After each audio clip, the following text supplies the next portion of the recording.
अब मैं RSS BJP वालों से पूछना चाहता हूँ, आप जय श्री राम बोलते हो मगर आप जय सिया राम क्यों नहीं बोलते हो? आपने सीता माँ को इस नारे से क्यों निकाला? इन्होंने कहा कि जो छोटे व्यापारी हैं, जो मिडिल साइज व्यापारी हैं, उनको खत्म करना है। नोटबंदी का लक्ष्य हिंदुस्तान की जनता के दिल में डर फैलाने का, मगर हमें ये बोलना चाहिए कि हम जनता के लिए क्या करने जा रहे हैं। हेलो दोस्तों, उम्मीद है कि आप सब खैरियत से होंगे। आज हम फिर बात करेंगे राहुल गांधी की भारत जोड़ो यात्रा पर।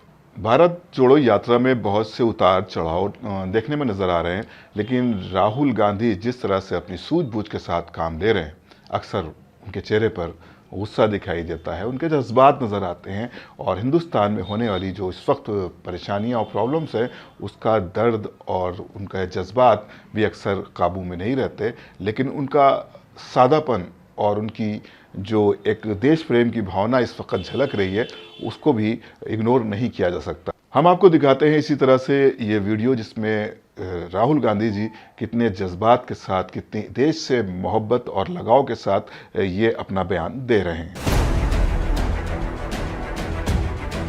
गांधी जी की जगह कहीं है और मेरी जगह कहीं और है, और तुलना करनी नहीं चाहिए, क्योंकि वो महान व्यक्ति थे। उन्होंने अपनी पूरी जिंदगी देश की आज़ादी के लिए दी, 10-12 साल जेल काटी, तो उनकी जगह कोई और भर नहीं सकता है और उनके साथ मेरा नाम भी नहीं लेना चाहिए, पहली बात। दूसरी बात, मैं मेरे कांग्रेस पार्टी के जो मित्र हैं उनसे थोड़ी कड़ी बात कहना चाहता हूं। देखिए, कांग्रेस पार्टी को हर मीटिंग में ये दोहराना नहीं चाहिए। देखिए, महात्मा गांधी जी ने जो किया वो कर दिया, जो इंदिरा गांधी जी ने, जवाहरलाल नेहरू जी ने, राजीव गांधी जी ने, सरदार पटेल जी ने जो किया कर दिया, वो अच्छा है। मगर हमें ये बोलना चाहिए कि हम जनता के लिए क्या करने जा रहे हैं। राहुल गांधी ने अपने भाषण के दौरान, अपनी स्पीच के दौरान बीजेपी पर आरोप लगाया है कि ये बीजेपी पार्टी चंद पूंजीपतियों के लिए काम कर रही है, पूंजीपतियों के इशारे पर काम कर रही है। हिंदुस्तान के 100 सबसे अमीर लोगों के पास उतना ही धन है जितना हिंदुस्तान के 55 करोड़ लोगों के हाथ में है। हिंदुस्तान का आधा धन सिर्फ 100 लोगों के पास है और इन 100 लोगों के लिए हिंदुस्तान चलाया जाता है। और अगर आप उससे भी गहराई में जाना चाहते हैं तो आप उन 100 लोगों को भी छोड़ दीजिए, उनमें से 4-5 ऐसे लोग हैं जिनको आज आप हिंदुस्तान के महाराजा कह सकते हो, राजा कह सकते हो।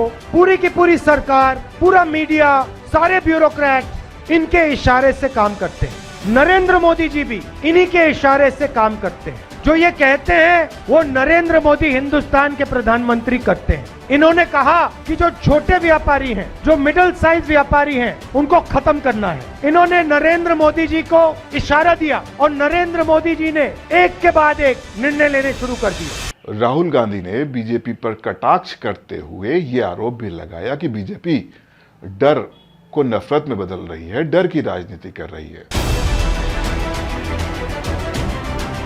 आरएसएस और बीजेपी, उनकी योजनाएं डर फैलाने की योजनाएं हैं। नोटबंदी का लक्ष्य हिंदुस्तान की जनता के दिल में डर फैलाने का। गलत जीएसटी छोटे व्यापारियों को डराने की योजना है। जो आज बेरोजगारी है उससे डर बढ़ता जा रहा है और इस डर का फायदा सिर्फ बीजेपी और आरएसएस को होता है, क्योंकि वो इस डर को नफरत में बदलते हैं। उनका काम ही डर को नफरत में बदलने का है।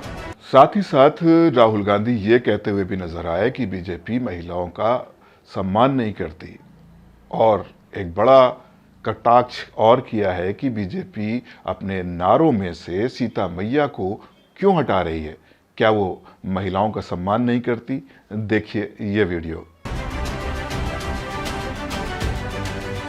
राजस्थान में, महाराष्ट्र में मैं चला और जब मैं आपसे मिलता हूं, आप 2 नारे इस्तेमाल करते हो। एक आप कहते हो राम राम सा, सही, और दूसरा आप कहते हो जय सिया राम। अब मैं आरएसएस बीजेपी वालों से पूछना चाहता हूं, आप जय श्री राम बोलते हो मगर आप जय सिया राम क्यों नहीं बोलते हो? आपने सीता माँ को इस नारे से क्यों निकाला? आप में सीता माँ का अपमान क्यों करते हो? आप हिंदुस्तान की नारी का अपमान क्यों करते हो? और मैं उनसे कहता हूँ, हे राम नारा का प्रयोग कीजिए, जय सिया राम बोलिए, क्योंकि यही हिंदुस्तान का, राजस्थान का इतिहास है और इस नारे से इस देश को शक्ति मिलती है। तो इन्होंने देखिए क्या चालाकी की। इनके संगठन में आपको एक महिला नहीं मिलेगी, आरएसएस में एक महिला नहीं मिलेगी आपको। ये महिलाओं को दबाते हैं, अपने संगठन में एक महिला को नहीं आने देते। इनके जो प्रचारक होते हैं, एक महिला नहीं मिलेगी आपको।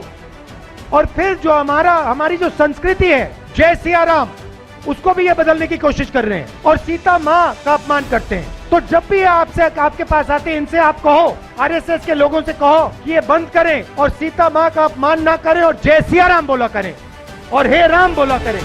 जिस तरह से मुसलसल भारत जोड़ो यात्रा में राहुल गांधी एक्टिव है और इससे लगता है कि देश में एक बहुत बड़ा बदलाव आने वाला है। कांग्रेस पार्टी की एक छवि जो थी शायद वो वापस आ जाए और हम भी इस तरह के वीडियो बनाकर अपने दर्शकों को बताना चाहते हैं कि इस देश में किस तरह की एक्टिविटीज़ चल रही हैं, क्योंकि जो मेन मीडिया है वो भारत जोड़ो यात्रा को अवॉइड कर रहा है। तो हम जो सोशल मीडिया के लोग हैं, जो सोशल मीडिया पर काम कर रहे हैं, तो हमारी जिम्मेदारी होती है कि सच को सामने लाएं। हम किसी पार्टी का पक्ष नहीं करते, लेकिन सत्य को सामने लाना हमारी और आपकी जिम्मेदारी है। उम्मीद है दोस्तों कि पहले की तरह यह भी वीडियो आपको बहुत पसंद आया होगा। थैंक यू, धन्यवाद, और हमारे चैनल को सब्सक्राइब करना हरगिज़ मत भूलिएगा।